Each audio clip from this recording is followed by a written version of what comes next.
Assalamualaikum warahmatullahi wabarakatuh. Saya Putri Azhara dari kelas 12B Keperawatan ingin mempresentasikan tugas agama Islam yang mengenai meraih kasih Allah Subhanahu wa taala dengan ihsan. Yang pertama ada pengertian ihsan. Pengertian ihsan dari sisi kebahasaan yaitu kata ihsan berasal dari kata kerja yaitu fiil. Menurut bahasa artinya adalah baik. Menurut istilah ihsan artinya kamu beribadah kepada Allah seolah-olah kamu melihatnya, maka sesungguhnya ia melihatmu. Dikutip dari percakapan Nabi Muhammad SAW dengan malaikat Jibril ketika beliau menjelaskan makna ihsan. Yang kedua ada perintah berlaku ihsan. Artinya, dan ingatlah ketika kami mengambil janji dari Bani Israel, janganlah kamu menyembah selain Allah, dan berbuat baiklah kepada kedua orang tua, kerabat, anak-anak yatim, dan orang-orang miskin, dan bertutur katalah yang baik kepada manusia, laksanakanlah sholat dan tunaikanlah zakat. Tetapi kemudian kamu berpaling mengingkari kecuali sebagian kecil dari kamu, dan kamu masih menjadi pembangkang.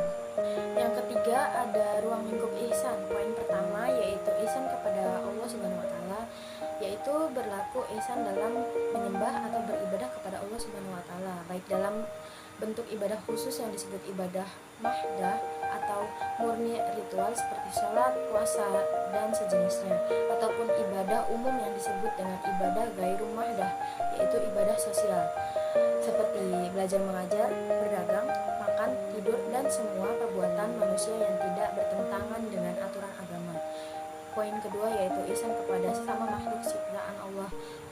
Dalam Quran Surat Al-Qasas Surat ke-28 ayat 77 Allah berfirman, dan berbuat baiklah kepada orang lain sebagaimana Allah Subhanahu wa taala telah berbuat baik kepadamu, dan janganlah kamu berbuat kerusakan di muka bumi. Sesungguhnya Allah Subhanahu wa taala tidak menyukai orang-orang yang berbuat kerusakan.